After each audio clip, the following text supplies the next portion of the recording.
Shalom, shalom aleichem, que la paz sea con ustedes. Bienvenidos a la tercera parte del segundo libro del profeta Zacarías. Seguimos con nuestra serie titulada Profecías al Día, cada vez más viendo el favor que el Elohim de Israel tiene hacia Sion.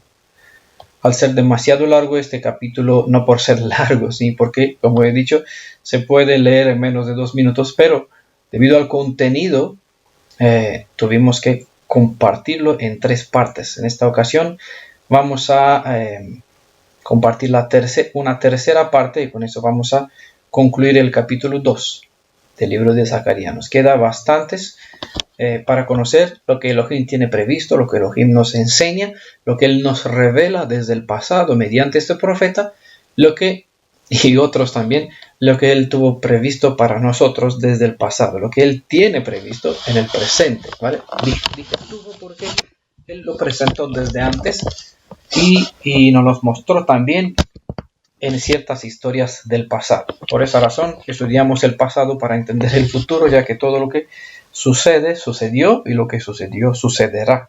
Hay un tipo y un antitipo, y dentro de la salida del pueblo de Israel de Egipto tenemos un ejemplo para nosotros. Dentro de la primera alianza también tenemos un ejemplo para nosotros. Dentro del cruce de Jordán también tenemos un paralelo para nosotros. Dentro de la salida de Babilonia, a 70 años después de esclavitud en Babilonia, los días de Esdras, Nehemías y los profetas Zacarías y Ageo, pues también tenemos instrucciones que nos proyecta luz para la generación en cual nosotros estamos repitiendo, es decir, somos como un antitipo de lo que sucedió en el pasado. Es decir, lo que sucedió en el pasado nos sirve como ejemplo para aprender lecciones que si no las aprendemos, pues repetiremos los mismos errores, sufriendo las mismas consecuencias. Sea que el robo del Elohim de Israel nos acompañe hoy y siempre cuando tratamos de entender la voluntad del Elohim de Israel, su propósito, su diseño, su plan que Él tiene para nosotros, su forma de restaurarnos y purificarnos a fin de lograr alcanzar estas metas, ¿no? De tener conexión, intimidad con Él, regresar a las Escrituras, recuperar nuestras herencias, nuestros valores y también encontrar el camino hacia la reconciliación con nuestro Elohim, hacia la restauración de nuestra fe, de nuestros valores, de nuestra nación, para que entremos en el día de la redención y tengamos parte con nuestro Redentor y con todos los redimidos, ¿no? Ya es el momento donde todos nosotros ya no vamos a estar divididos compartiendo por Facebook, por WhatsApp, por Internet, por YouTube, sino que vamos a poder vernos cara a cara. Vamos a estar juntos y gozándonos.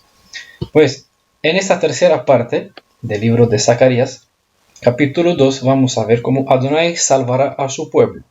Recordamos que estamos leyendo, yo estoy leyendo de la edición Corona de Jerusalén, y según la Reina Valera, el verso 10 a partir del cual yo voy a leer corresponde en Reina Valera al verso 6, ¿vale?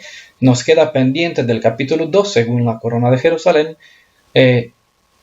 los últimos versos, es decir, a partir del verso 10 hasta el verso 15, ¿no? 5 versos, ¿va? No tenemos mucho, pero 5 versos da para mucho, ¿no? Da mucho tiempo, y dentro de lo que cabe vamos a tratar de limitarnos a ciertas informaciones que les vamos a compartir en esta ocasión.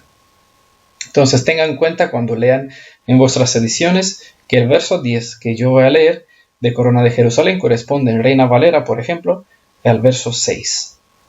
Dice, Zacarías capítulo 2, verso 10. Ala, huid del país del norte, dice la palabra de Adonai, es decir, oráculo de Adonai, como aparece aquí, ya que a los 4 vientos del cielo os esparcí yo, oráculo de Adonai, dice la palabra de Adonai. Dentro del contexto profético, esta cita va conectado al verso 3 y 4 del capítulo 18 del libro de las Revelaciones, y también va en el contexto de lo que está descrito en el Apocalipsis capítulo 14, donde vemos que ya llegó el tiempo previsto para el juicio y la destrucción de Babilonia, es decir, de todo el sistema que abarca este término confusión Babilonia, llegó, ¿no? Las palabras de Elohim llama 2 veces al pueblo hebreo a salir de la tierra de Babilonia.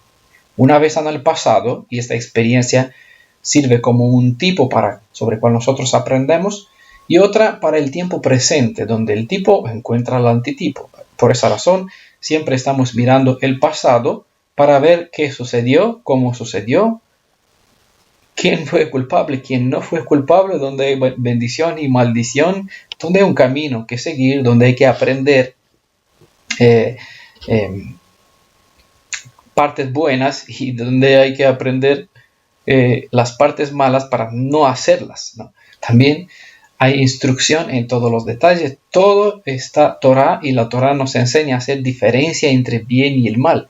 Por esa razón, miramos el pasado, tratamos de entender lo que sucedió para no repetir los mismos errores y sufrir las mismas consecuencias. Esta vez nosotros queremos entrar en la tierra prometida, tener conexión con nuestro Elohim, tener privilegio de conocernos y conocer mejor a nuestro Elohim y recuperar la imagen y semejanza de nuestro Hacedor según la Torah nos instruye. Si no aprendemos que de las lecciones del pasado, vamos a perder de vista todo este blanco y nos vamos a quedar con lo que en el hebreo significa fallar el blanco, es decir, pecado. Eso nos sitúa fuera de la redención, fuera de la bendición. Entonces, con este fin tratamos de separar los hechos para aprender tanto de las partes buenas como de las malas, ¿no? Aprender lo que tenemos que hacer y lo que tenemos que evitar. En el primer contexto, se les indica al pueblo que fue llamado a salir de Babilonia que no deben salir en prisa, mientras que en el segundo se les indica que no debe demorarse, ya que de lo contrario podrían sufrir las consecuencias por los juicios que Adonai derramará sobre estas tierras. En los dos casos, la tierra en cual el pueblo hebreo ha sido esclavizado en su exilio acabó destruida. Tanto en el pasado Babilonia fue conquistada por los medos, los griegos, los medos, persas y Roma, después, los imperios cristianos, europeos y la comunidad actual. Así que no se completó, no se terminó, no se acabó la historia en el pasado, por ende nos proyecta cierta luz para el presente. Por eso nosotros miramos a ver qué sucedió, entendemos que esta historia no se acabó, todo tuvo una sucesión de eventos, por ende sigue vigente ciertas palabras hasta su cumplimiento total, hasta que estas naciones, este poder se le era quitado para siempre. Los detalles entre los dos casos, es decir, el llamado de salir de Babilonia en los días de Esdras, Nehemías, Zacarías, Ageo, ¿no? Y lo que sucede hoy en día, Apocalipsis 18, sal del medio de ellos, pueblo mío. Entre esas dos historias hay detalles. Entre esas dos palabras proféticas hay detalles que nos separan las profecías en tiempos diferentes. Que conste que no es el propósito, no es mi propósito seguir desarrollando esta pista o defender con más detalles dicho asunto. Así que junto con los dos capítulos que mencioné del libro de Apocalipsis, el capítulo 14 y el capítulo 18, les recomiendo que vean citas como 2 Corintios 6, 17, o el libro de Hechos capítulo 2, verso 40, y también desde el Tanaj puede mirar en Números capítulo 16, verso 26, y los libros de Isaías capítulo 48 y Jeremías, el libro de Jeremías capítulo 50 y 51. Bueno, entre estas citas hay ciertas referencias para que puedan diferenciar los dos llamados de salir de Babilonia, viendo el tiempo o lo que sirve para el tiempo pasado y lo que se proyecta para el tiempo presente. Obviamente en Apocalipsis 18 no te dice dónde salir, pero tenemos la respuesta en el Tanaj. Por eso 3 partes del libro de Apocalipsis es citado del Tanaj, razón por la cual nosotros tenemos que ir al Tanaj para entender las citas, el contexto, las aplicaciones y así entender el llamado desde el cielo para nuestra generación. Porque allá en el Tanaj se nos dice por qué salir, de dónde salir, cómo hemos llegado, es decir, se nos da respuesta a todas las preguntas. Pero como he dicho, no seguimos en este asunto. Importante es tener en cuenta el llamado Alá, huid del país del norte. Y no está hablando cualquier persona, sino el mismo Elohim. Es palabra del Elohim de Israel, del pastor que llama a sus ovejas, síganme. Del pastor que desde el Sion está clamando, silbando, para que sus seguidores, su pueblo, su rebaño, regresen a él. Un rebaño que ha sido esparcido sobre los montes. Todos los montes están llamados y dice que mis ovejas reconocen mi voz y me siguen. Entonces, ¿dónde siguen el hebreo israelita residente entre las naciones? Pues su ojo mira hacia Sion, porque eso es lo que indican las profecías. Silbaré y su pueblo, hablando sobre ellos, regresará a Sion como las palomas al palomero. ¿No? Esas son las palabras de Elohim. Por eso aparece en esta edición como oráculo de Adonai. Los términos huid y escápate son elocuentes mensajes. La urgencia de salir de esta tierra maldita es notoria. La tierra del norte ya ha sido juzgada. La consumación del juicio es inminente. Y nosotros estamos ante un tiempo inminente de este juicio. No sabemos en qué momento puede estallar, pero en cualquier momento Elohim puede dar comienzo a todo el despliegue de eventos, de poderes, de lo que sucederá. Algo que ni siquiera nos podemos imaginar. Por aquí, a medida que vamos a estudiar quién encabeza estas rompecabezas de piezas, van a tener una panorama maravillosa por un lado y espantosa por otro lado.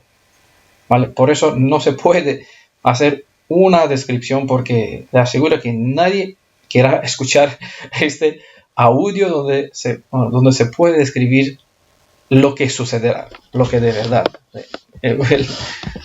¿Vale?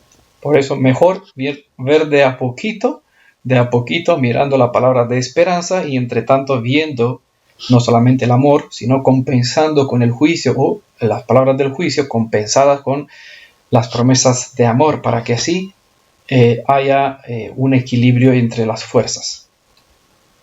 Las dos visiones anteriores nos han revelado que Elohim castigará la tierra del norte. El país del norte es una expresión que tiene el propósito para describir todo tipo de países gentiles, desde los cuales la descendencia de Jacob ha de regresar en breve. El hecho que se invita a salir de Babilonia es una evidencia que habían israelitas que no regresaron a su tierra, aunque fueron 3 viajes de vuelta, todavía no regresaron todos. Por eso el mensaje sigue para ellos, que regresen, ya que pendiente sería que Babilonia sea conquistada por los Medo-Persia, ¿no? Sí. Y es lo que sucedió, ¿no? Tampoco fue fácil para los que habían quedado allá. Y como no regresaron todos, de aquí siguió mandando el mensaje para que regresen, que salgan, que abandonen estas tierras. Muchos descendientes de Jacob se habían acomodado muy bien en los 4 vientos donde fueron exilados. Ya nos acostumbramos con el término 4 vientos, ¿no? Es decir, en todas partes de las naciones, ya que 4 es un número de simetría, es decir, en todas las direcciones.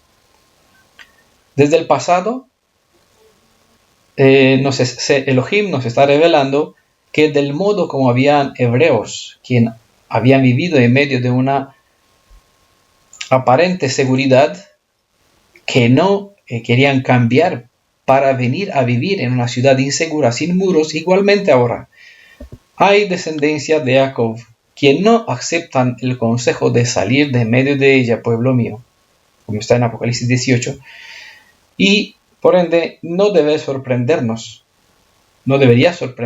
cuando vamos a ver que de los que están entre nosotros, habrán quien sufrirán por los juicios que el Cordero enojado derramará sobre los que destruyeron derramará sobre los que destruyen la tierra, ¿vale?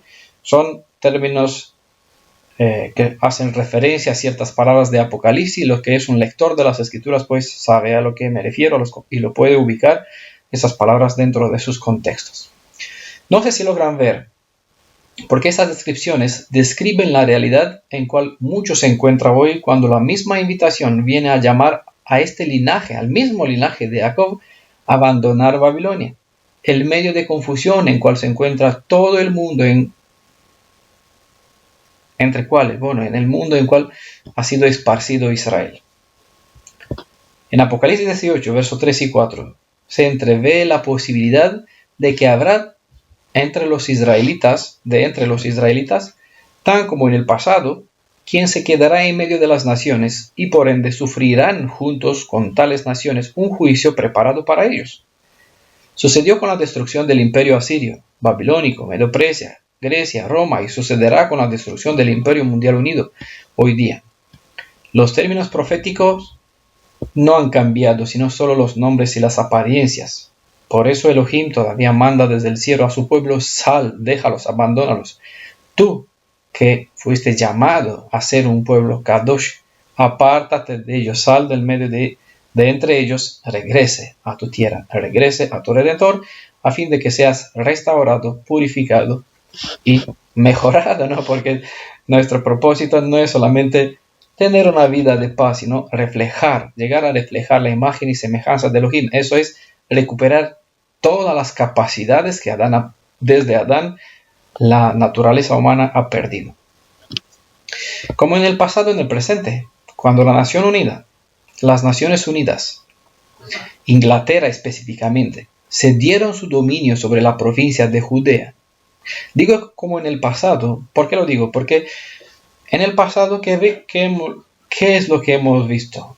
Pues una nación, un poderoso, una fuerza que dio ciertas leyes a favor de un pueblo esclavizado que no existía como nación hasta entonces, porque perdió su identidad, ¿no? Le dio derecho para que se reconstruya el templo.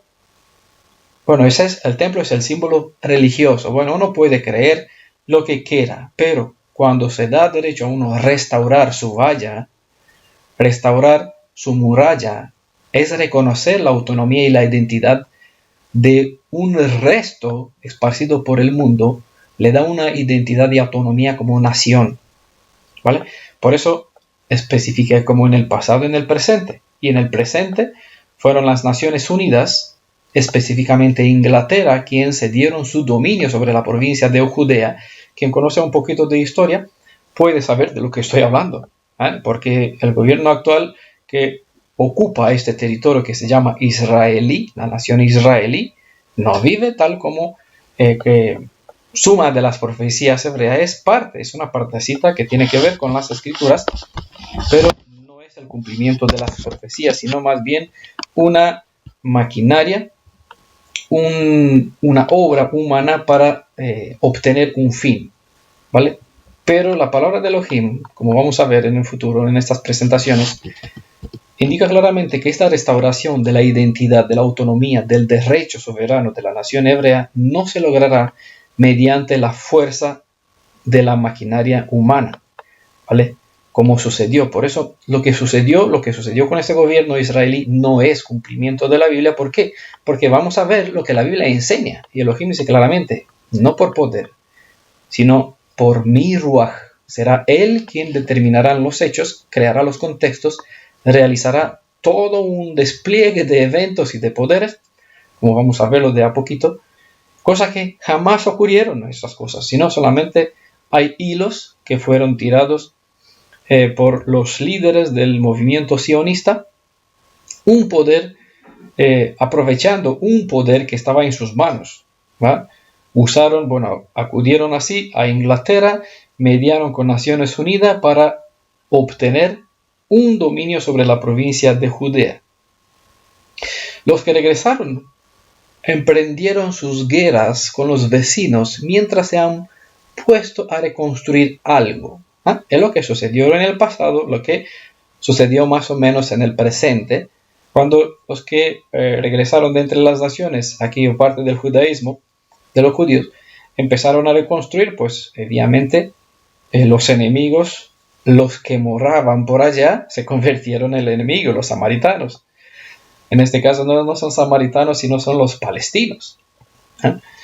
Los que regresaron se emprendieron sus guerras. Mientras tanto, la mayoría de los judíos que se mantuvieron en los países gentiles, eligiendo enviar donativos a los que ya retornaron. Y es lo que sucedió también con la nación israelí actual. Pero, una vez más, solo es una parte de la verdad. Como vamos a ver, esta vez ya no será el hombre quien edificará un templo. No será el hombre quien mediará el retorno de algún hebreo, sino que el mismo Elohim de los ejércitos irá adelante abriendo brecha y él en la retaguardia defendiendo el retorno. Vamos a verlo más adelante en otros capítulos.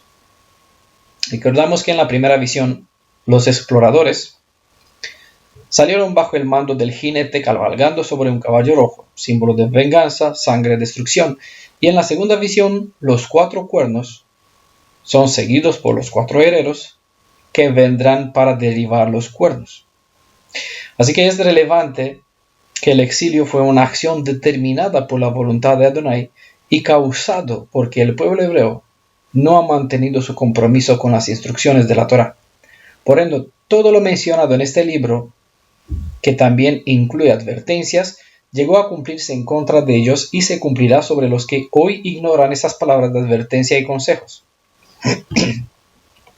Las repercusiones nos alcanzaron tal como fue predicho.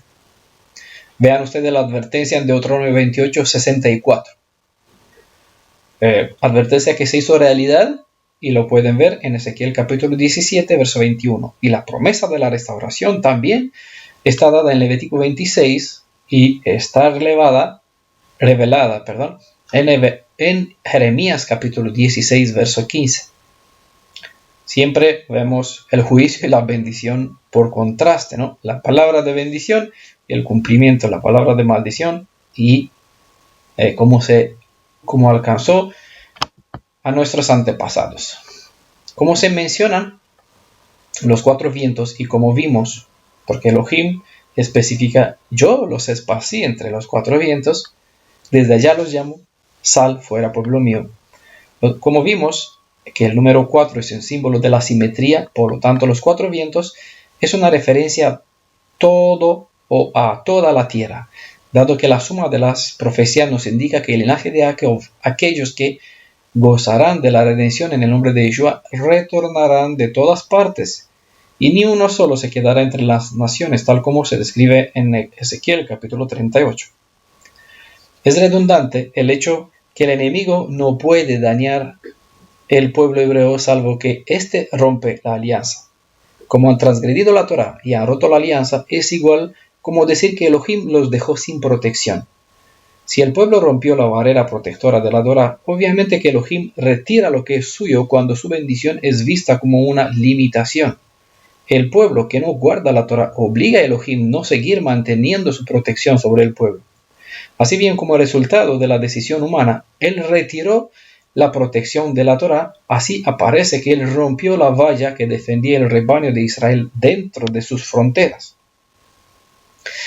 Cuando Elohim retira su escudo, es como dar libre acceso al enemigo, y éste solo esparcirá un rebaño que no tiene protección ni pastor quien lo defienda. El resultado, un pueblo esparcido sobre todos los montes, como citan las profecías, es decir, en todo el mundo. Ese es el sentido del dicho, yo los esparcí en los 4 vientos. Entendamos que todo resultado tiene una causa. Dejemos de ver las consecuencias para procurar mirar los hechos dentro de sus contextos. Solo hacerlo así, entendemos de dónde venimos, por qué estamos donde estamos y a dónde debemos dirigirnos. La Torá nos enseña el reglamento. La historia nos revela la manera de vivir de nuestros antepasados. Nos revela cuándo, cómo y por qué no siguieron las normas de la comunidad. A propósito de la norma que tenemos aquí en esta congregación internacional Mi Redentores Yeshua, hay personas que dicen, esto no está bien, esto es una prohibición, no hay libre acceso, no hay libre derecho, no hay forma de... Para nada, los que estamos aquí sabemos que esto es una forma para defender lo que está dentro y no permitir a los de fuera, pues, a toda maldad que tenga acceso, libre acceso para dañar la comunidad. Por esa razón, Elohim dejó la Torah para hacer protección, pero hay quien ve que esta norma de la comunidad que es Torah, de la comunidad hebrea, por ende, al desperdiciar el amor de Adonai, un amor revelado en la protección que ofrece la obediencia hacia la Torah, tuvo que el brazo derecho, la justicia, tuvo que intervenir. Así que el amor tuvo que apartarse de un pueblo rebelde, porque no es posible que un rebelde siga gozando de la bendición, ¿no? Con una persona que viene en esta comunidad que tenemos Internacional Redentores Yeshua, recibe el PDF que son 3 paginitas con las normativas del grupo. Dice, sí, las acepto, pero a lo largo del tiempo ve que a veces cuando los transgreden, cuando pasa por alto, se lo olvida o bueno, lo que puede pasar. Entonces, obviamente se le manda palabras de explicación para que tenga en cuenta las normas y se les indica que es bueno, que no es bueno. Pues hay veces cuando las personas se enojan porque le estás diciendo como si te estás tomando con ellos, como si le quieres hacer daño, cuando en realidad quieres hacerle un favor porque deseas que ellos se encaminen correctamente.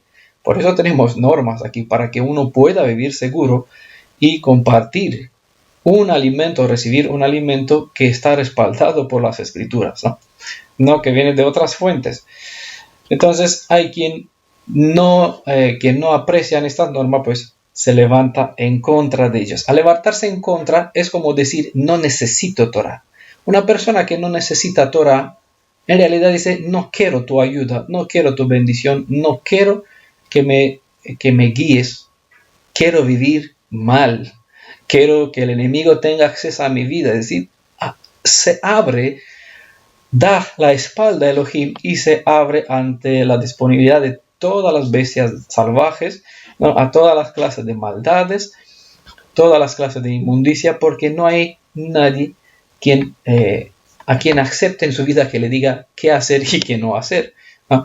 Por eso la Torah está llena de indicaciones, instrucciones, dice qué tienes que hacer, qué no tienes que hacer, y esto no te lo dice para prohibirte de mala forma, sino para hacerte un favor.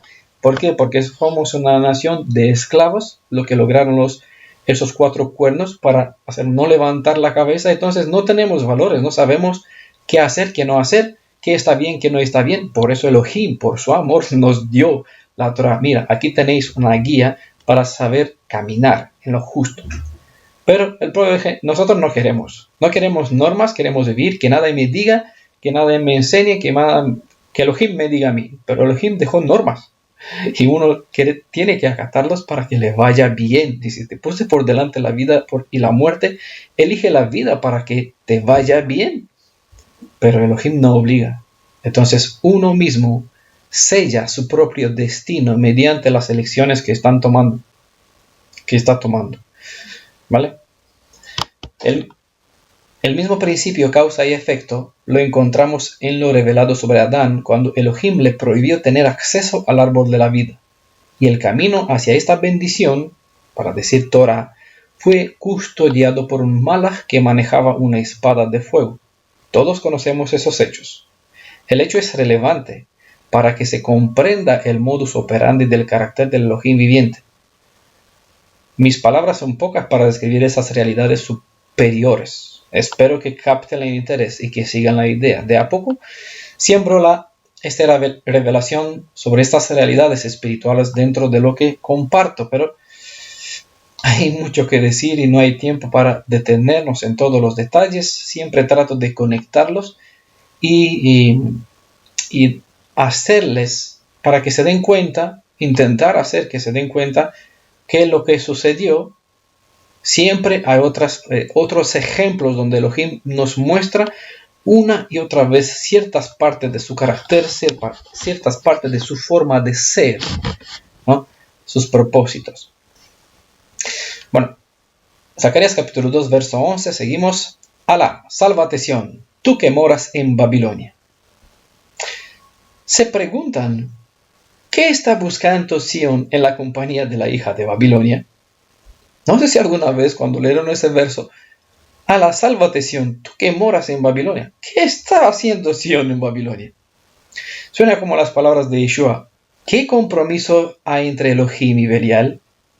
¿Y qué tiene que ver los hijos de la luz con los de la oscuridad? Son dos preguntas en dos contextos diferentes, pero la idea es la misma, ¿no? Elohim separó la luz de la oscuridad. Puso una barrera entre ellos.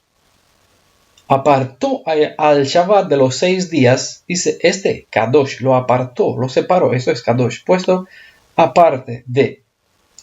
Luego tomó a Israel y lo hizo Kadosh, lo apartó de los demás, para que sea un pueblo diferente. Por esa razón, envió a sus discípulos como ovejas entre los lobos, una nación que sirvan como sal para el mundo, pero que vivan en el mundo, pero no con el mundo, ¿no? Como dice sobre Yeshua, que estaba en el mundo, pero el mundo no estaba dentro de él. Eso es la idea. De todos modos, no es normal que un hijo de Sión viva en Babilonia. Eso no debería ser así. Lo mismo preguntaron, y con razón, los generales del ejército del rey Akish, como le mencioné sobre la historia de David. Lo vimos hace 3 semanas, creo, donde tuvo que luchar al lado del ejército de este rey filisteo Akish, y sus generales, sus comandantes, preguntaron a su rey: ¿qué hacen estos hebreos entre nosotros? ¿No? Primera Samuel, capítulo 29, puede leer la historia. Samuel, pues en hebreo es Shmuel, pues son 2 palabras que se escucha, y el de Elohim es Elohim escucha, ¿no? Y la respuesta a la palabra entonces Elohim escuchó. De aquí también él tiene en cuenta lo que sucede, y él está al control de todo, está mirando, y en este caso, con razón, nosotros también tenemos que aprender a escuchar lo que las naciones dicen. ¿Qué están haciendo ustedes entre nosotros? Como dijo Hamán al rey persa: hay una nación, un pueblo, un linaje esparcido entre las naciones en tu reino sobre quien tú dominas, que no siguen nuestros caminos, no siguen nuestras costumbres, no adoran nuestras deidades, adoran a su Elohim. ¿Qué están haciendo esos aquí? ¿No? Con razón, nosotros tenemos que ver un poquito las preguntas de las naciones, y estas palabras en realidad muchas personas pues no lo ven mal, pero en realidad no son palabras buenas, sino que ocultan cierta verdad, una verdad que es un reproche para nosotros. Es una difamación para el nombre de Elohim. ¿Por qué? Porque las escrituras así enseñan.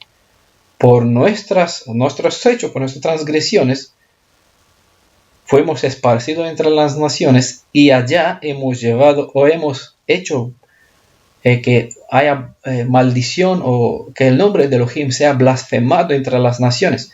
Porque cuando estas personas dicen tales cosas sobre nosotros, es un dedo que indica hacia Elohim, y somos como decir una vergüenza, ¿no?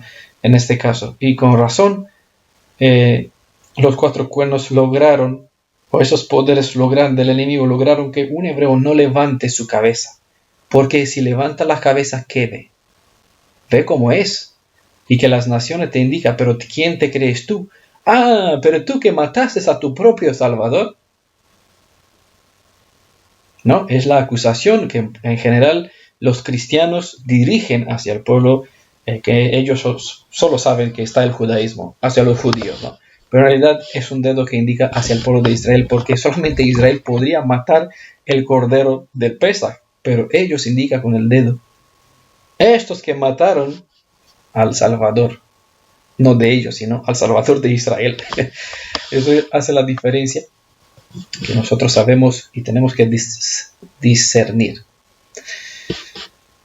¿Qué hacen estos hebreos entre nosotros? Alá, sálvate Sión, tú que moras en Babilonia, sea donde sea que te encuentres en este lugar, esparcido entre los confines de la tierra. Fue una de las preguntas que me hizo despertar para regresar buscando las raíces de mi pueblo hebreo israelita. Una pregunta que no aparece directamente en el libro de las revelaciones, mas fue el Ruaj quien abrió mis ojos y mis facultades de la razón para preguntarme, ¿qué hizo que uno esté en un cierto lugar para que luego Elohim lo llame salir? ¿Qué hace su pueblo en un lugar ajeno para que luego lo llame salir fuera? Si es que donde mora fuera un lugar bueno, no tendría sentido llamar salir de su casa a uno que está dentro donde debe estar, ¿no? No es sentido, no tiene sentido común. Si mi tierra fuera Rumanía, por ejemplo, Elohim no me llamaría sal de Rumanía para volver a Jerusalén, ¿no? Si mi fe fuera cristiana, Elohim no me hubiese llamado sal del medio del cristianismo para regresar a Sion, a Torah, a tus raíces de tu fe, a tu nación, a tus valores. Pero como mi pueblo y mi nación y mi tierra no es Rumanía, aunque pone ciudadano rumano en mi pasaporte pone ciudadano rumano con domicilio en España, porque no tengo domicilio en Rumanía. Mi domicilio está aquí, donde vivo en España, pero soy ciudadano rumano. A fin de cuentas, yo no reconozco Rumanía como mi tierra, ni la ciudadanía, ni el país España como mi residencia, porque mi tierra es Israel, mi fe es hebrea, mi creencia no es ni ortodoxa ni católica, no es creencia, es hebreo israelita. Pero bueno, hay que aceptar la realidad, ver dónde estamos y preguntarnos por qué estamos donde estamos, ¿no? Son preguntas de la vida que las escrituras pues ofrecen respuesta. ¿Por qué estamos donde estamos? ¿Qué hace un pueblo en un lugar ajeno para que Elohim lo saca fuera? Es ajeno de su lugar, porque si fuera dentro de sus tierras normales, sería absurdo que Elohim llame al pueblo hebreo sal de la nación hebrea. No tiene sentido común, pero al estar donde estar, con razón, Él los llama a salir fuera. Solo uno que está en un lugar equivocado es llamado a salir de aquello para poder encaminarse hacia su propio hogar. Por ende, ¿dónde está el hogar de aquellos que están donde no deberían estar? Fueron algunas de las preguntas que me puse sobre una cita que ya conocía de memoria, solo por una interpretación adulterada. Y por esa causa no podía ver lo que esta cita de Apocalipsis 18, versos 3 y 4 revela. Todos hemos sido crecidos por ciertos padres espirituales, es decir, iglesias, quejilas, sinagogas. Hemos recibido como herencia enseñanzas vanas, malas, cosas que no sirven para nada. Ídolos, ¿no? Es una cita que aparece en Jeremías capítulo 16, verso 19. Quedarse en tierras ajenas. Cuando el Redentor envía invitación a todos del linaje de Jacob para que pueda regresar a su tierra, sería una locura. Él está indicando en otras citas que enviaré personas para pescar a los hijos de Israel en sus redes, de donde están redes sociales, ¿no? En el grupo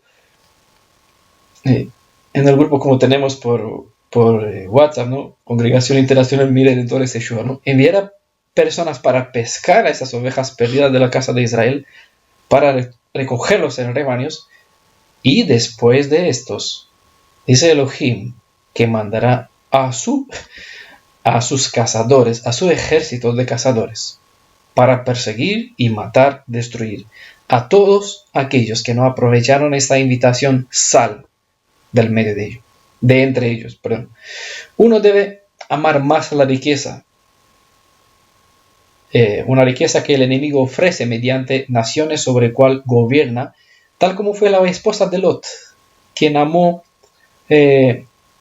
porque no confió en la promesa de Elohim, amó más la riqueza de su ciudad, de donde fue sacada o llamada a salir fuera. Su alma no salió de Babilonia, no salió de Sodoma y Gomorra. Su alma quedó allá, y donde está el alma de uno está el tesoro.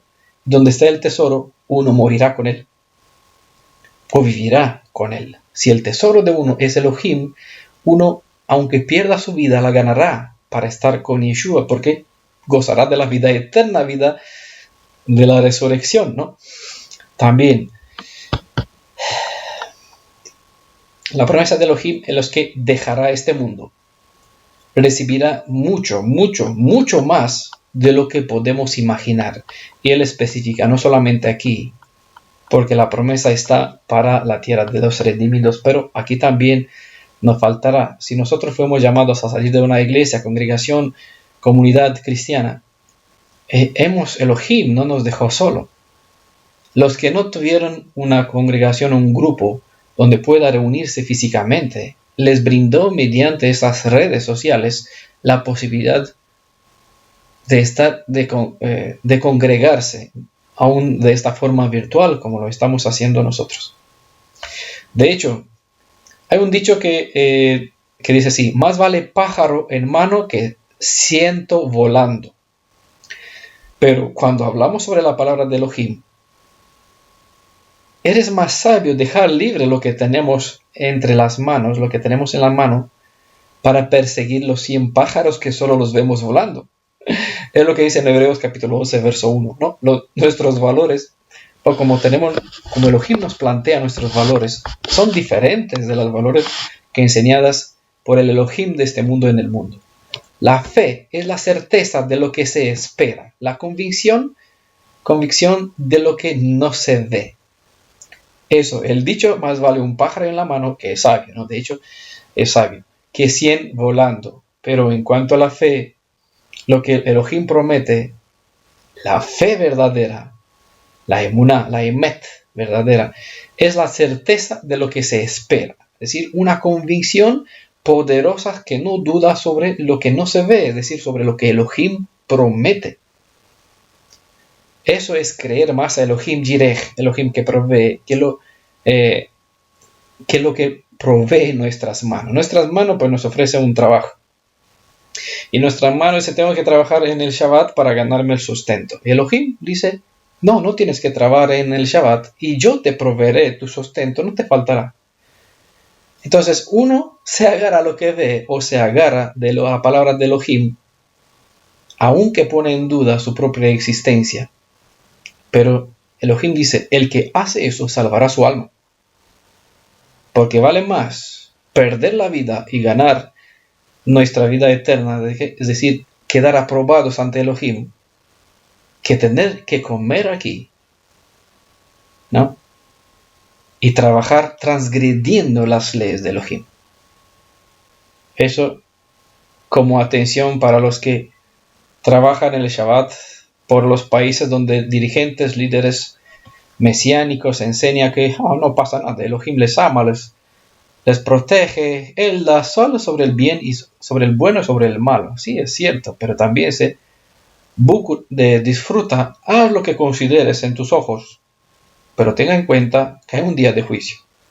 Entonces Elohim traerá en cuenta a juicio todo conforme a la Torah, y el transgresor pues recibirá su merecido. Bueno, teniendo en cuenta eso, nosotros pues preferimos perder aquí en este mundo para ganar al futuro, como está dicho en todo en Hebreos, este capítulo 11. Confiamos en Elohim, quien no dejó al que sigue su camino pasando hambre ni sufrir de la manera de pedir limosna, ¿no?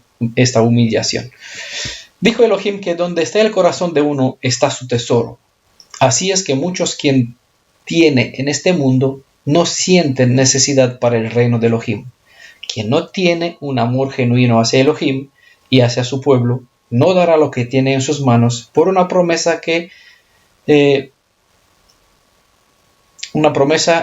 de que vivirá rodeado de riquezas, y eso cuando regresará en la tierra hebrea.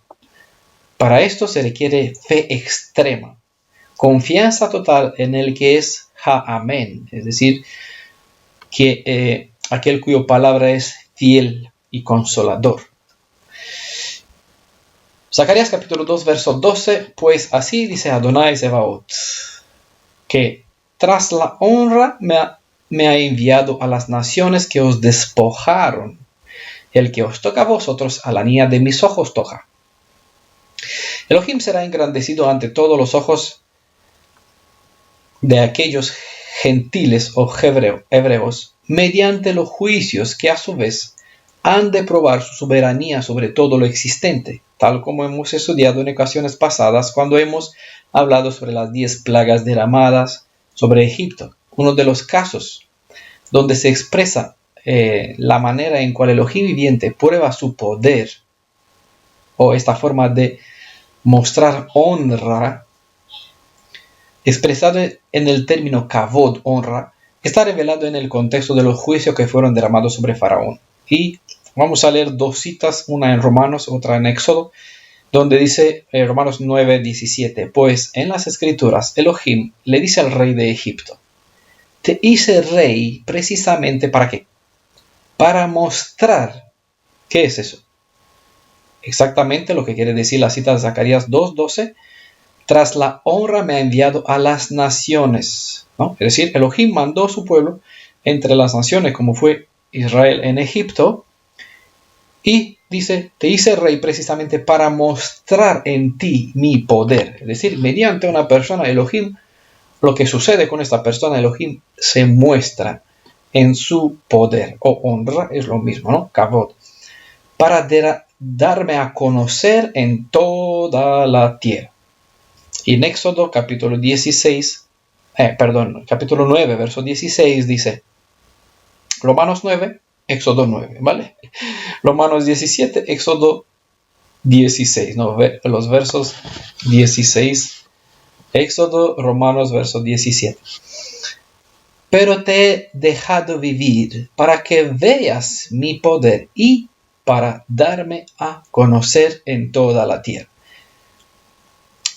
Cuentan las escrituras que dicho despliegue de poder revelado sobre la tierra de Egipcia circuló rápidamente por el mundo de antaño y fue revelado mediante el miedo que las naciones ante quien llegaba el pueblo de Israel hebreo también estaban aterrados por el pánico solo al escuchar el nombre de Israel. Es lo que sucedió en Egipto y lo mismo se nos transmitirá mediante estas palabras. Tras la honra me ha enviado a las naciones. ¿Por qué? Porque mediante los juicios que vendrá, Elohim probará quién es, cómo es a favor de Israel, porque es el Padre de Israel. Y se pondrá en contra de quién, de los que toca a vosotros, quien sois la niña o la pupila de mis ojos, toca, ¿no? Entonces yo me pondré en contra de ellos y haré juicio, y las naciones verán quién sois vosotros, porque ellos mismos sabrán que fui yo quien actué haciendo juicio en contra de ellos. En Egipto, Faraón decía, ¿quién es Elohim? Yo soy Elohim. ¿Quién es superior? Faraón era símbolo de la deidad Ra, soberana. Pues Elohim mostró su poder y soberanía sobre todas las deidades, porque son nada y el Faraón nada es. También, ¿no? Elohim fue engrandecido en Egipto y las naciones que escuchaban del nombre de Israel daban honor, alabanza al Elohim de Israel, porque tiene un Elohim poderoso. Por esa razón está escrito también, ¿qué nación como tú tiene tan así lees como tú? El mundo también conocerá quién es Elohim de Israel cuando Él se manifestará. Y no solamente el mundo, sino también su pueblo, porque su pueblo tampoco conoce quién es. ¿No? El pueblo de Israel en Egipto decía, Elohim de nuestros padres. Pues Elohim de nuestros padres tiene que convertirse en nuestro Elohim. ¿No? Es aquí el propósito y la meta. También recordamos la historia de los Gabaonitas o del rey de Moab y Balac. Cuando escucharon los Gabaonitas que viene el pueblo de Israel, ya sabían que su condenación está sellada. Entonces buscaron un engaño, un disfraz, un método para preservar su vida, aunque se hicieron esclavos. ¿Va? Y el rey de Moab, Balac, pues contrató un brujo, para decir así, para embrujar, para maldecir el pueblo de Israel. Pero que tenía temor para Elohim de Israel, para Elohim viviente, no pudo maldecir lo que él bendijo. ¿Ah? Pero también ingenuó otros métodos para destruir el pueblo desde adentro. Y como esto quedó como memoria, nosotros aprendemos de la historia de Balaam y Balak, con este rey de Moab, para aprender que el enemigo, cuando no logra destruir desde fuera, lo intentará desde adentro. Y muchas veces logró vencer, destruyendo desde dentro hacia afuera. Nada puede tocarnos si Él no lo permite. Si lo permite es porque nos hemos apartado de Él o incluso actuamos en su contra. Eso es lo peor cuando ocurre eso. Eso ocurre cuando transgredimos la Torá, que es la expresión de su imagen y semejanza del Elohim creador. Cuando eso sucede, nos situamos fuera del escudo de Elohim y sin su protección. El enemigo es libre a hacer con nosotros tanto cuanto desea. Los creyentes en Yeshua son un tesoro preciado para Adonai, aun si fallecen, como dice Salmo 116, verso 15, y son declarados sus hijos, según el Salmo 103, verso 13. No, ese tesoro es su pueblo, son sus hijos, la niña preciada. Quien trata sin misericordia a un creyente en el Elohim viviente es como tratar al mismo Elohim de esta forma. Yeshua dijo a sus discípulos que cuando ayudamos a un hermano, lo ayudamos a él. Cuando nos olvidamos de ellos, nos olvidamos de él. Es en Mateo 25, verso 34 a 46. Así que es importante que amemos la justicia y que equilibremos el peso de la justicia con bastante amor incondicional hacia quien sabemos que aman y guardan los preceptos de la Torá. La nación de Israel, al ser llamado hijo primogénito, les recomiendo por favor que vean el estudio que he llamado el PDF, el derecho del primogénito. ¿Vale? Esta nación, Israel, al ser llamado hijo primogénito, goza de un derecho imposible ser concedido a otra nación. El término, la línea de mis ojos, es igual a mi tesoro más preciado, según pueden leer en Éxodo capítulo 19, verso 5, y Deuteronomio verso 32, verso 10. No sé si se dan cuenta del aprecio que Elohim tiene para ustedes, suficiente para que Él esté dispuesto a pagar nuestro rescate con un precio de sangre. ¿Ah? Somos nada en este mundo, pero somos el tesoro más preciado que Elohim tiene en todo el universo. ¿Vale? ¿Qué personas que solamente son un vapor de aire que se levanta por la mañana y desaparece por la tarde, ¿no? Es decir, nada. Sale el sol, un hilo de hierba, sale el sol y lo quema y ya nada es. Es decir, enseguida se marchita. Es lo que somos nosotros aquí durante esta vida bajo el poder del pecado, pero en Elohim, ante sus ojos, sus ojos, lo que sabe, lo que ve sobre nosotros cuando confiamos nuestra vida en sus manos, en la mano del Redentor, ya ve lo que vamos a hacer. En virtud de eso, invierte y dispone todos los recursos del cielo. Si nosotros fuéramos conscientes del potencial que Él dispuso a nuestra disposición, seríamos muy poderosos. Pero, por desgracia, el poder del enemigo hizo que nosotros no levantemos la cabeza siquiera para mirar para arriba, porque si lo miramos, ¿qué sucede? Pues entramos en visión, decimos, wow. Es decir, uno se llena de ruaj y sigue haciendo temblar los pilares del infierno. ¿Ah? Es aquí el vencedor que sale a vencer. Pero vamos a encaminándonos para recuperar este valor, esta dignidad. Las naciones que han arrematado en contra del pueblo hebreo han atacado al que es el hijo de Adonai. Por ende, tendrán su merecido castigo porque han estado peleando contra el Elohim viviente mismo. Y él peleará contra ellos. Eso sí debe ser porque es un deber que incumbe. Así debe ser porque es una obligación del Goel, quien es el Redentor. Y no por nada el mismo Elohim de Israel dijo que él mismo será el Redentor para su propio pueblo Israel. Ven el estudio con el título en audio y en vídeo también llamado Adonai Yod-Heh-Vav-Heh el Mashiach. Entenderán los deberes del Redentor y comprenderán mejor lo que se está expresando en esta cita profética. Este detalle, que puede pasar desapercibido por muchos, nos revela la identidad del Elohim de Israel como Padre, Esposo, Pastor, Rey, todos títulos que específicamente describen a Yeshua en su naturaleza como Salvador. Y si hoy lo entienden, les aseguro que algún día, si dispondrán su alma, entenderán. Si no ahora, pues en los días venideros dentro del reino, por fin conocerán lo que yo puedo entender sobre quién es este Goel, este Redentor, este Padre, Esposo, Pastor, Rey, Mashiach. Seguimos Zacarías capítulo 2, verso 13.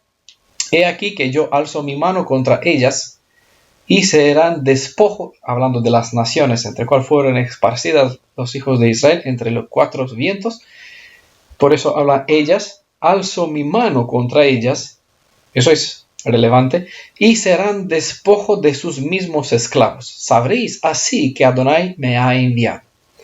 Para ver lo que significa cuando Adonai levanta su mano en contra de, es bueno mirar Isaías capítulo 11, verso 15, donde se nos revela una descripción repetida en el libro de Apocalipsis. Un hecho que en nuestro caso se hará realidad durante el derrame de la sexta plaga. Los despojadores pasarán a ser los despojados por sus propios esclavos. Me voy a repetir. Los despojadores. ¿Por qué? ¿Por qué son esos despojadores? Porque Israel las naciones se apoderaron de todo lo que pertenecía al pueblo de Israel. ¿No? Los despojadores pasarán a ser los despojados por sus propios esclavos. ¿No? Las naciones se apoderaron del pueblo de Israel, un pueblo que pertenece al Elohim de Israel, y los hicieron esclavos. Pues esos esclavos, cuando serán librados, por eso miramos el pasado y vemos el pueblo de Israel cuando fue librado de Egipto. ¿Cómo salió de Egipto? Porque vemos en varias ocasiones donde Elohim les demanda, tráeme, Moisés de hecho le dijo, necesitamos oro, plata, telas, ropas, cosas bonitas para construir el Mishkan, el templo. Ellos empezaron a traer oro, plata, todas esas cosas, esclavos, ¿no? Eran esclavos, ojo. Empezaron a traer oro, plata. ¿De dónde tiene el esclavo oro y plata? Y telas bonitas. Hasta que Moisés dijo, ya, suficiente, paren ya no necesitamos, ya sobra. ¿De dónde tuvo una nación de esclavos tanta riqueza? Pues obviamente cuando salieron de Egipto, él dio orden, pasen por las casas de los egipcios y pidan lo que quieran. Lo mismo sucederá, y aquí tienen la evidencia, que no vamos a salir un pueblo. ¿Por qué vamos a tener una ciudad de oro y plata y vamos por un camino de oro? Porque no vamos a necesitar oro. Tanto que va a ser como la pisada, una calzada para pisar por encima, ¿no? ¿Se pueden imaginar eso? ¿De dónde? ¿Porque Elohim hará que llueva con el oro? No, porque cuando Él sacará a su pueblo de entre las naciones, su pueblo desposeerá a las naciones de todo lo que le anhelarán, con todo lo que soñaron, toda la riqueza que se quieren llevar. No habrá nadie quien le diga, hey, bastante, se tomaron 10 kilos de oro, 20,000 kilos de diamantes, se pueden llevar todo cuanto desean. No habrá nada, por lo menos aquí así lo dice, y yo lo creo.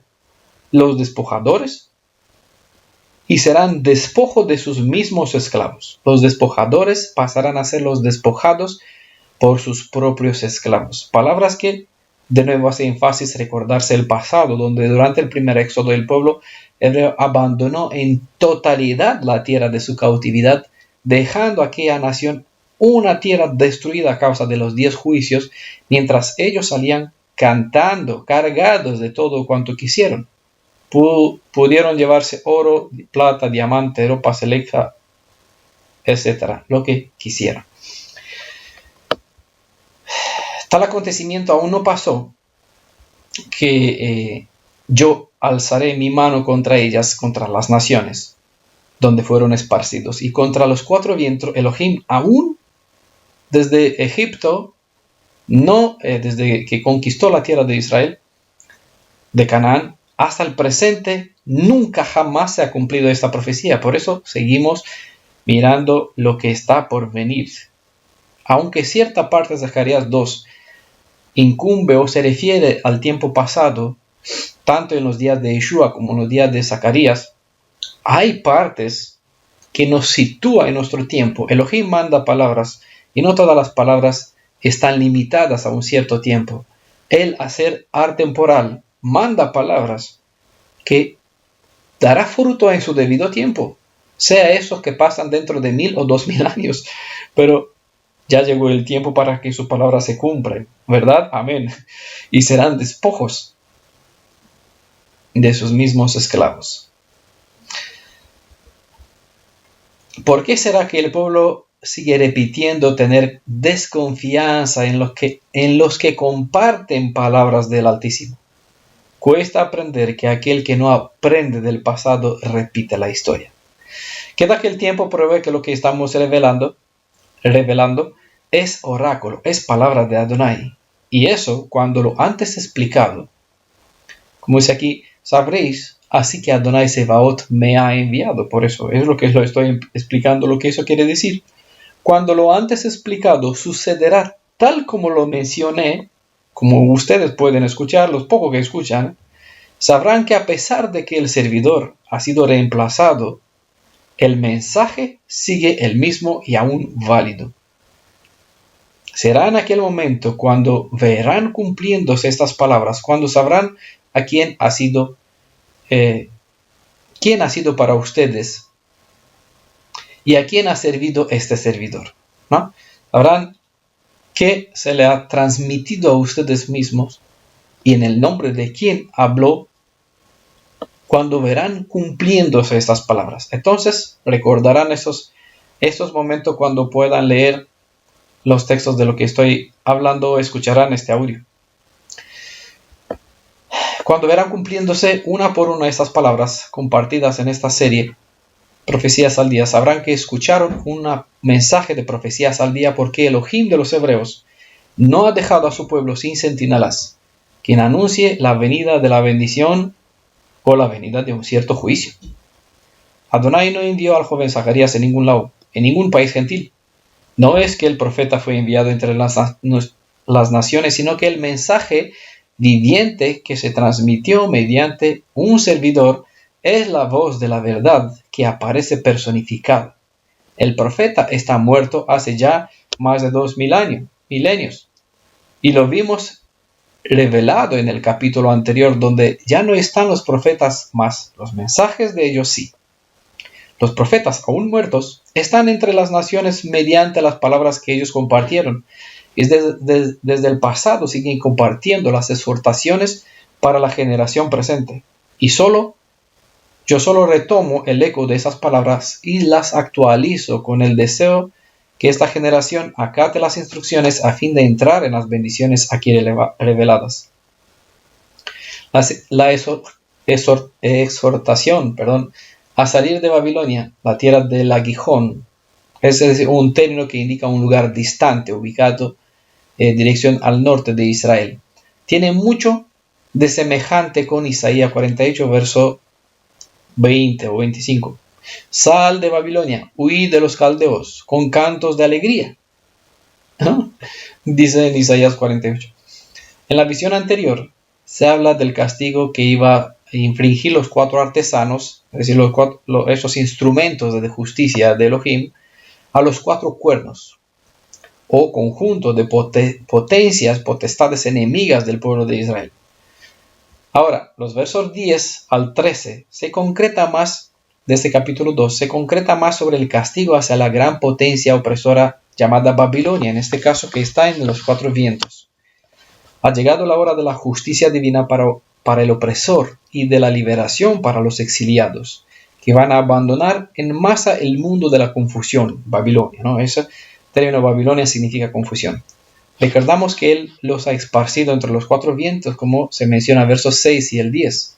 Y es la hora de la revancha para los exiliados. Versos 6 o 10, 6 en Reina Valera y 10 en mi edición Corona de Jerusalén, ¿no? Es la hora de la revancha para los exiliados condenados hasta ahora a la esclavitud. Y dice en el verso 14, Zacarías 2, grita de gozo y regocíjate, hija de Sión, pues he aquí que yo vengo a morar dentro de ti. Palabra de Adonai, dice. La palabra es una repetición del verso 16 presentado en el capítulo 1, donde Adonai aseguró que volverá a Jerusalén, que la ciudad será edificada y que en ella su templo. Por ende, él habitará de nuevo en Jerusalén, como dice en Jeremías 31, verso 38 al 40. Se especifica que las dimensiones de la nueva Jerusalén serán mucho mayores que los antiguos cementos, como vimos en esta profecía de Jeremías 31. Esta cita nos revela tres realidades distantes en el tiempo. Vengo a morar dentro de ti. Una referente a la recién reconstrucción del templo de Zorobabel en este contexto. La segunda es una revelación o una referencia en Zacarías 2.14 sobre la venida de Yeshua, cuyo cuerpo sería el templo, o es decir, la morada, una morada para su ruaj, es decir, de su identidad como Elohim hecho carne, ¿no? Esa es una referencia. Yo vengo a morar dentro de ti. Yeshua vivió, puso su tabernáculo en medio del pueblo de Israel, hizo su morada en medio del pueblo de Israel, haciéndose siervo, haciéndose carne, aunque en su ser, en su identidad, es Elohim, es Ruach vivificante, y todo el potencial de la deidad estaba en él, pues lo limitó, ¿no?, en esta shuka, en este tabernáculo, como nosotros todos tenemos, ¿no?, en este cuerpo. Y es sobre el cual él dijo: derrumben este templo, es decir, mátame y en 3 días resucitaré y en 3 días reedificaré este templo, es decir, hablando de su propio cuerpo que volverá a la vida dentro de 3 días, y es lo que sucedió, ¿no? Por tercero, describe a Yeshua como el arquitecto quien edificará el verdadero templo, un templo viviente formado por las almas de los redimidos, en cual Yeshua y su papá harán su morada permanente para siempre jamás. Las escrituras nos revela que hay un total de 7 templos, y les recomiendo el estudio disponible que está en PDF llamado Los 7 templos de Adonai para que entiendan de lo que estoy hablando. La palabra de Elohim mencionó que la honra del templo de Zorobabel sería superior al templo de Salomón, porque en este templo, que en realidad llegó a ser llamado el templo de Herodes, hizo que la manifestación de la presencia del Redentor sea visible. La voz de la palabra profética, una palabra viviente, vino y puso su tabernáculo en medio de su pueblo. Dice en Juan 1.14.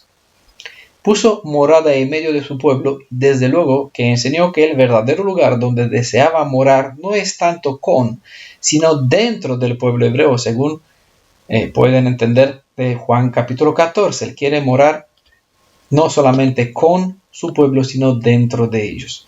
Aunque esta cita ha servido para revelar la venida de Adonai como Redentor, Hagoel como Salvador, la misma revela aún el futuro donde él mismo debe ser entronado como Elohim. Es todo un milagro que una persona entienda el misterio de la redención. El que logra ver a Elohim hecho carne y hacer que él sea entronado como Mashiach, Melech ben David, el rey, hijo de David, y a su vez como el rey Elohim, soberano, Adonai, dentro del alma, es un privilegio que no es fácil de explicar y no muchos logran comprenderlo. En Isaías capítulo 40, verso 10, hay una cita profética que vale para 3 contextos diferentes, e incluso ya el tiempo pasado, el tiempo presente, y aún reserva cierta parte para un tiempo dentro de 1000 años. El que está hablando es el mismo Adonai, Elohim, quien será, quien fue, quien es. Elohim, quien pronunció su nombre, Ejiej Asher Ejiej seré, el que seré. Quien no reconoce que Yeshua es el único Adonai de los ejércitos, debe que llaman Yeshua al papá del mismo Yeshua, porque confunden al padre de Yeshua con él mismo. A veces cuesta explicar la confusión que la multitud tiene sobre quién dijo que vendrá y sobre quién afirman que vino y aún esperan que regrese. Veamos la dicha cita.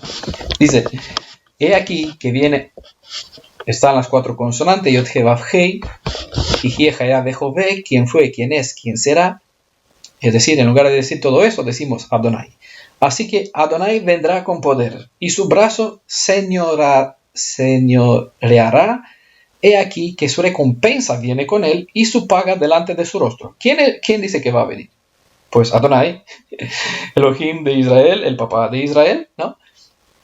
No el papá de Yeshua, no el padre de Yeshua, sino el padre de Israel, Elohim de Abraham, Isaac y Jacob, quien dice que será, quien fue, quien es, dice, vendrá con poder, su brazo es quien señoreará, y aquí que su recompensa viene con él y su paga delante de su rostro. Claro, miramos en Apocalipsis y vemos que todas esas descripciones califican a Yeshua porque es él quien traerá el paga con él, separará las ovejas de la cabra, bueno, hará el juicio y todo lo demás. Dice en Isaías 40, verso 11, como pastor. ¿Quién es el pastor? ¿El papá de Yeshua o Yeshua? ¿Cuántos pastores tenemos? ¿No? Isaías 40, verso 10. Como pastor apacentará su rebaño. ¿Y a quién vemos en Juan 10 como pastor? Quien dice, yo soy la puerta, mis ovejas reconocen mi voz. ¿Qué ovejas reconoce la voz del papá de Yeshua? Por cierto, si hay alguna oveja por aquí que reconoce la voz del papá de Yeshua, si eso fuera cierto, hará mentiroso a Yeshua, porque Yeshua dijo claramente, no hay camino alguno para que una persona pueda llegar a mi papá. ¿No? Es decir, yo soy el camino para que lleguen allá. Nadie puede conocer a mi Padre salvo que yo se lo revele. ¿No? Es decir, si una persona escucha la voz del Padre de Yeshua, debe conocer la voz de Yeshua y conocer, oír y saber que fue debido a Yeshua quien lo guió para poder tener conexión con el Padre de Yeshua. Entonces, como pastor apacentará su rebaño. ¿Quién? Adonai, ¿vale? El que vendrá con poder, que dará la paga. Bueno, en su brazo llevará los corderos y en su seno los llevará. Vamos a hablar en el libro de Zacarías mucho más adelante sobre esta cita. Recuérdenla, ¿vale? Volveremos con ella. Isaías 40:11. Volveremos con ella en el capítulo 13, si no me equivoco, de Zacarías. En su brazo llevará los corderos y en su seno los llevará, pastoreará suavemente a las recién paridas. Es la recomendación que Yeshua dio a su servidor Pedro. Cuida a mis ovejas, apacienta a los corderitos, guarda a los recién paridos. Bueno, no hace falta que explique quién fue, quién vino, ya que el mismo que se le espera que regrese y que cuando venga recompensará a cada uno según sus obras, es el mismo, la misma persona, ¿no? El mismo Adonai quien fue y quien es, será, vino y vendrá, se manifestará con, tal como en el pasado, y se va a manifestar, es decir, como en el pasado, y se mostrará de la misma forma. Les presento en breve dos realidades distantes en el tiempo. Hay dos manifestaciones de Elohim de Israel. Se les voy a decir en breve, es muy profundo, no lo voy a explicar. Él vino en Egipto sin que el pueblo vea su rostro, para que una vez librada esta nación haga con ellos una alianza, es decir, la primera. El contexto de lo sucedido nos revela que hará una repetición de los hechos, es lo que vamos a presenciar en lo que está por venir, antes de que regresemos a poseer nuestra tierra. Luego las vamos a vivir, es decir, esos eventos del pasado, las vamos a vivir ante el momento de la segunda alianza y lo vamos a tener como rey al Elohim viviente durante 1000 años sin ver su rostro, tal como sucedió antes de que el pueblo elija a un ser humano como rey sobre ellos. Israel salió de Egipto, Elohim era rey sobre ellos. Elohim mandó, no te hagas imagen porque no viste una imagen mía. ¿Vale? ¿Por qué? Porque el ser humano fue hecho conforme a su imagen y semejanza. No necesitaba una imagen que le ilustre su ser, porque se podría ver en su pueblo mediante su Torah que el pueblo tenía que reflejar, ¿no? Entonces, Elohim de Abraham, de Isaac y Jacob no se manifestó en persona física, pero sí manifestó su poder, su resplandor. Los ancianos vieron su kavod, su poder. No se menciona que vieron su rostro, pero bueno, eso es entendible desde un cierto punto de vista cuando se entiende cómo es ver la presencia de Elohim de Israel. Y las escrituras nos repite que también los ancianos verán, es decir, en tiempo futuro, los ancianos, es decir, ciertos dirigentes van a vivir, van a ver el resplandor del Elohim de Israel, pero el pueblo no van a vivir en su presencia. Van a ver su manifestación como en el Egipto, van a ver su poder, van a conocer quién es. En ese sentido, van a tener que tener fe en quién es sin verlo. Y se tendrá que enamorar del Elohim de Israel sin saber quién es, como fue el caso del hijo de Abraham, Isaac. No conoció a Rebeca, él estaba y también ella venían para encontrarse, pero ya la alma de ellos estaban abiertas a derramar el amor uno hacia el otro. Y cuando se encontraron, pues simplemente se enamoraron y a pura vista, ¿no? Porque ya estaban preparados. Es ese tiempo, este espacio, hasta que uno se encuentra con Elohim, cuando tendrá tiempo a conocerse. Y por eso Elohim no se manifestó. El pueblo tenía que tener confianza en Elohim de Israel, pero el pueblo en el pasado no lograron tener confianza en él. Quisieron un hombre.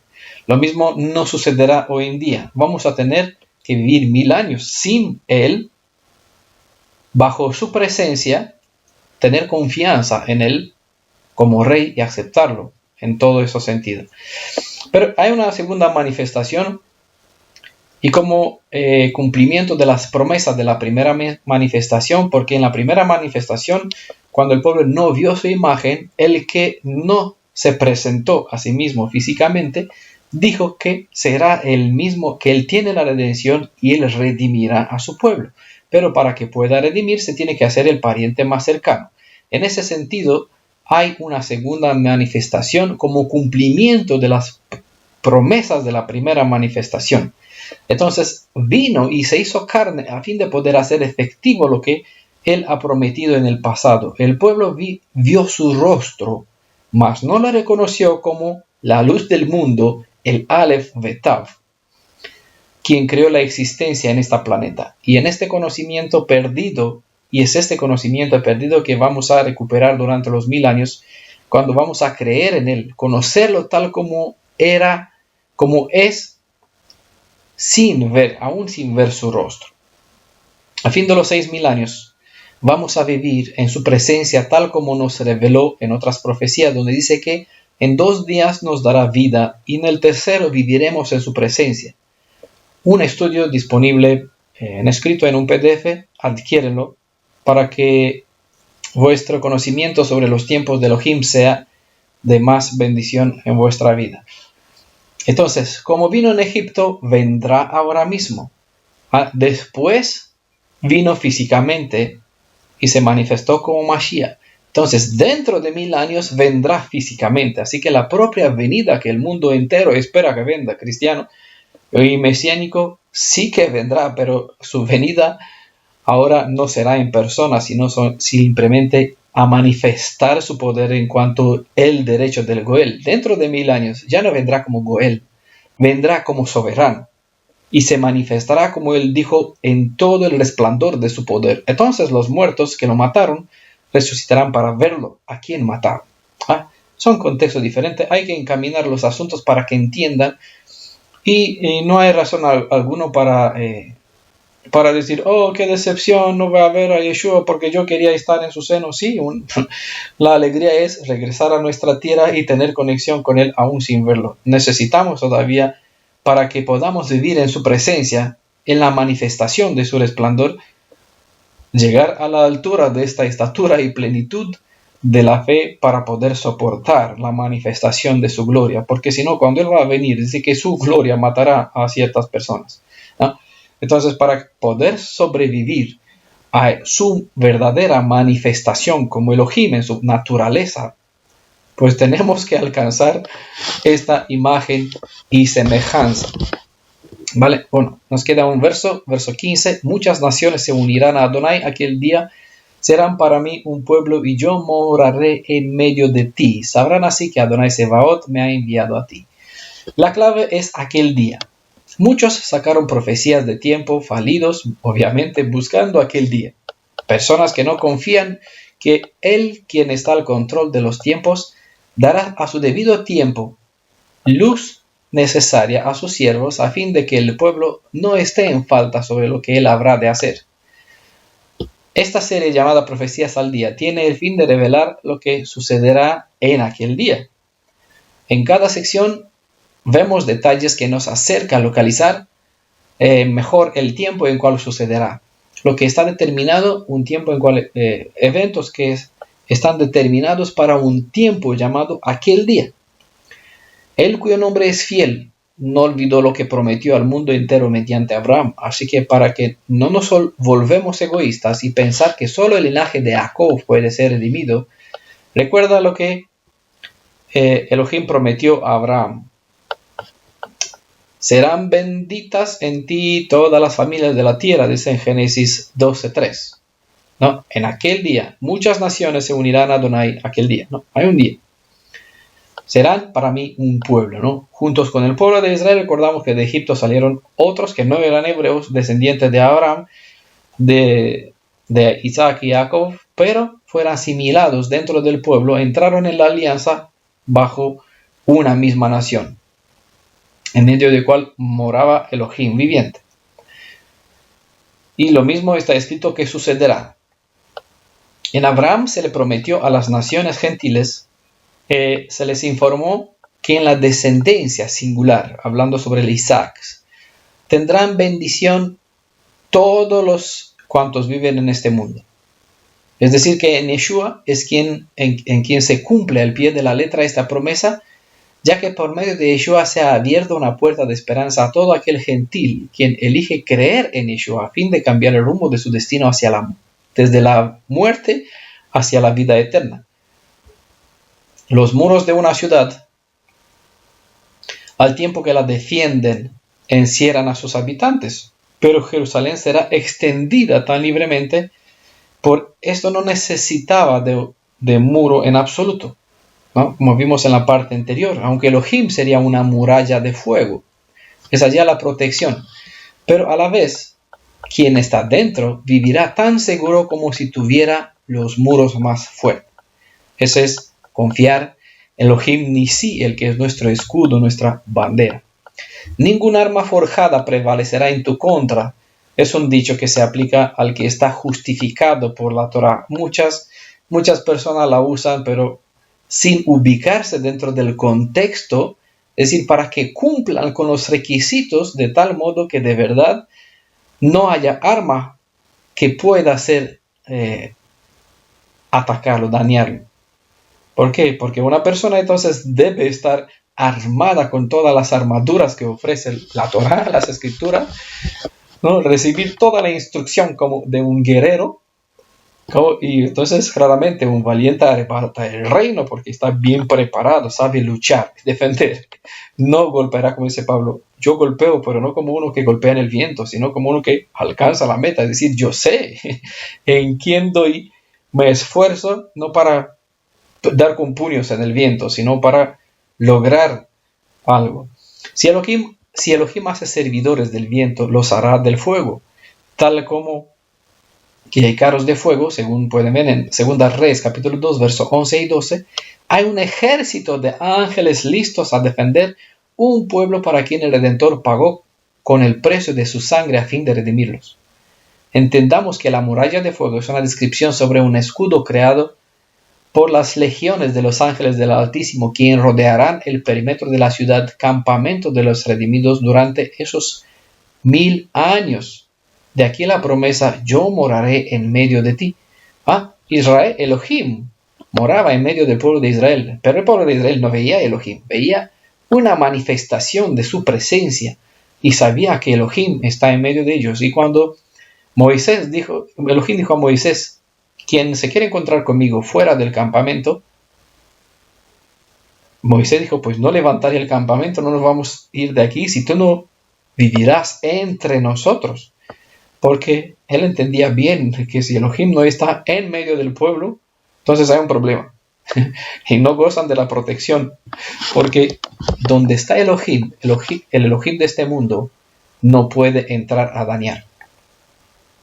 ¿Por qué? Porque el ejército del Elohim de este mundo, del anti-Mashiach, del rey y padre de la maldad, no puede luchar contra los ejércitos del Elohim viviente, quien mora en medio del pueblo de Israel. Por eso es bueno no solamente que tengamos en medio de nosotros a Elohim, sino dentro de nosotros, así sea donde sea que estemos, no importa, Él, es decir, gozamos de su escudo. ¿Por qué? Porque su presencia en este caso no es una Shejinah, sino es el Ruach. Si su Ruach mora en nosotros, e independiente de donde estamos en este mundo, gozaremos de su protección. Solo entonces, cuando Él está dentro de un alma, y esta alma se fortalece con las armaduras de Elohim, entonces de verdad no hay armas que pueda levantarse en contra del que sirve el Elohim de Israel. En versos 16, 17, bueno, antes decía que solo son 5 versos, del verso 10 al 15, pero bueno, son del 10 al 17. Dice el verso 16, poseerá Adonai a Judá, ahora vi que hay 2 versos más. Poseerá Adonai a Judá, porción suya en la tierra santa, y elegirá de nuevo a Jerusalén. Dice Zacarías capítulo 2, verso 16. Al repetir el último verso que hemos citado en el primer capítulo, se nos recalca que en una elección soberana y la repetición es una prueba que el cumplimiento de las dichas palabras ya son un hecho realizado desde las perspectivas de Elohim. ¿Quién está dentro del templo? No, él está del templo, del tiempo. No, él es atemporal, él no está dentro del tiempo. Por lo tanto, desde su perspectiva, él está hablando de una nación soberana cuando todavía ellos eran como esclavos, todavía no tenían dominio, pero él ya los ve en el futuro, en este caso en nuestro tiempo, cuando vamos a estar totalmente restaurados.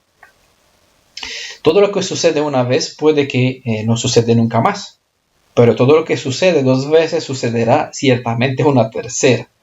Esto ocurre porque puede haber una cierta ocasión, y si se repite es porque hay ciertas circunstancias, ¿no? Y si siguen, ya es un hecho determinado a propósito. Por esa razón, Yeshua no decía, de verdad te lo digo, ¿no? Es una repetición de los hechos debido a las circunstancias. Pero en este caso, en nuestro capítulo, en nuestro libro de Zacarías, de 3 veces se repiten que Elohim elegirá a Israel. Por lo tanto, ya no es ni circunstancia ni causalidad, sino un propósito bien determinado. Verso 17, el último. Silencio. Estoy cansado. Silencio. Toda carne delante de Adonai, porque Él se despierta de su santa morada. Despierta de su santa morada. Según el profeta Habacuc, capítulo 2, verso 3, la profecía es segura y aunque tarda, dice, debemos esperar el cumplimiento de esas palabras con paciencia. Y en el verso 20, también en Habacuc, capítulo 2, dice, lean ustedes mejor, se menciona el poder de Elohim, que ante el poder de Elohim, es bien mantener el silencio, ya que según se menciona también en Sofonías capítulo 1 verso 7, Él tiene un día cuando después de apartar a los redimidos, tiene un sacrificio que hacer. No hay voz que pueda hablar sobre lo que Él hará cuando se levantará de su santa morada, rodeado de poder. Una descripción sobre 2 escenas, sobre 2 escenas, hay 2 dos escenarios, para decir así, sobre dos cenas. Se describe en Apocalipsis, una donde se invitan a ciertas personas a las bodas del Cordero, y un otro escenario donde hay una cena donde están invitadas las aves de los cielos para comer la carne de cuántos serán muertos a causa de los juicios. La descripción ilustra que habrán tantos muertos que si se juntaría la sangre de los sacrificios, ¿no? Sofonías 1:7. Hay un día cuando él apartó a los redimidos porque tiene que hacer un sacrificio. Es lo que en otra, creo que en Ezequiel 9, recuerdo dónde, él da un orden para que se selle la frente de los que gimen y lloran por las transgresiones cometidas en Jerusalén, y después hay otros 6 que vienen detrás de ellos, para matar sin piedad, izquierda y derecha, niños, varones, ancianos, ¿no? Hay un sacrificio que hacer comenzando desde su casa. Si la sangre de esos sacrificios sería juntada, dice en Apocalipsis que la sangre subiría hasta el nivel que está cerca de la boca de un caballo, acá más de 1 metro, y no se especifica un pedazo de tierra en un país, ¿va? Entiendan que hay mucha superficie donde la sangre podría llegar a 1 metro. Entonces hay multitud de gente que sufrirán en este castigo de este tiempo. Aunque Elohim ahora está callado, mientras que el enemigo gentil habla arrogancias contra su pueblo, pero nuestro Elohim vendrá y no callará más. Entonces, a su vez, debe toda carne callar delante de él. Igualmente podemos ver en Salmo 50, verso 1 al 4, que nuestro Redentor dijo: vendré de Sión. Él comenzará el juicio desde su casa hasta los límites de la tierra. Cuando él se levantará o despertará, todos van a conocer lo que es el enojo del Cordero. Algo que ahora no se pueden imaginar por el amor y paz de una deidad ajena, ¿no? Que enseña cosas confusas de amor sin justicia. El enojo del Cordero está en Apocalipsis 6, verso 16. Hoy la mayoría desconoce este lado del carácter del Redentor porque se han acostumbrado a ver solo el lado del amor de un ser que lo desconoce como Elohim, quien es también soberano y también lleno de justicia. Mientras habrá quien callará por el espanto de lo que habrá de suceder, habrá quien cantará al estar en el día de la victoria. Dice en otras profecías al día, en otros capítulos: ustedes hablando del pueblo de los redimidos que saldrá de entre las naciones, saldrán cantando de victoria, mientras los demás pues agonizarán en sufrimiento. La victoria prevista para el tiempo del fin de la esclavitud, no el fin del mundo. El fin de los tiempos de los días de la esclavitud. El canto de júbilo será de parte de aquellos que regresarán a Sión. ¿Estarás en silencio ante el despliegue del poder del Elohim viviente, o estarás cantando de gozo en honor a su precioso nombre? En tus manos está tu destino. Elige entrar en alianza con el Redentor Yeshua, sellando tu vida con la sangre del Cordero, y cantarás de júbilo en aquel día para que puedas decir en aquel momento: este es nuestro Elohim, en quien confiábamos que nos salvará, según está dicho en Isaías 25, verso 9. Pues al nombre de Yeshua sea toda la honra, a él y a su Padre la alabanza para siempre. Amén. Ven Yeshua. Desde España, vuestro hermano Daniel Udraica les bendice en el nombre de Yeshua a todos cuanto harán oído inteligente a estas palabras. Shalom, Beshem Yeshua.